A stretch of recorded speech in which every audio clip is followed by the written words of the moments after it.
আসসালামু আলাইকুম। নবম শ্রেণীর সুপ্রিয় শিক্ষার্থীবৃন্দ, আশা করছি তোমরা সকলে ভালো আছো। আজকে শুরু করব তোমাদের ইতিহাস ও সামাজিক বিজ্ঞান বইয়ের 129 নাম্বার পৃষ্ঠা থেকে। এই ছকটি আমরা পূরণ করব। চলো শুরু করি। এখানে একটি মানচিত্র দেওয়া রয়েছে। এটি হলো 1700 সালের, এটি হলো 2000 সালের, এটি হলো 2050 সালে তা কেমন হবে, এই ধরনের একটি মানচিত্র দেওয়া রয়েছে। এখানে বিভিন্ন চিহ্ন দিয়ে কৃষি জমির পরিমাণ বোঝানো হয়েছে। 1700 সালের দিকে কৃষি জমি তেমন একটা ছিল না। এরপরে হলো বিস্তৃত তৃণভূমি।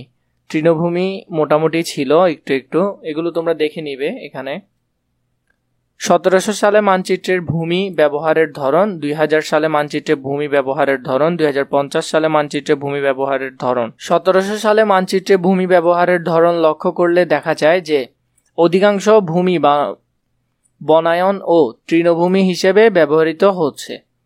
বহু অকৃষি জমি থাকলেও অল্প কিছু কৃষি জমি বিদ্যমান।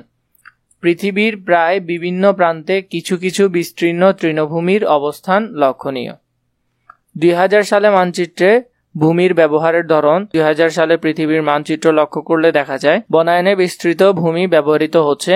তৃণভূমির প্রায় সকল স্থানেই কৃষি জমি দখল করে নিয়েছে। পৃথিবীর মধ্যভাগে বিস্তৃত অকৃষি জমি রয়েছে এবং বিভিন্ন অংশে বিস্তৃত তৃণভূমি বিদ্যমান। 2050 সালে মানচিত্রে ভূমির ধরন লক্ষ্য করলে দেখা যায় অধিকাংশ ভূমি কৃষি জমি হিসেবে ব্যবহৃত হবে। এই মানচিত্রে উল্লেখযোগ্য পরিমাণে বনায়ন লক্ষণীয়, খুবই নগণ্য পরিমাণে তৃণভূমি লক্ষণীয়। এছাড়া পৃথিবীর মধ্যভাগে বিস্তৃত অকৃষি জমি এবং বিভিন্ন অংশে বিস্তৃত তৃণভূমি লক্ষণীয়।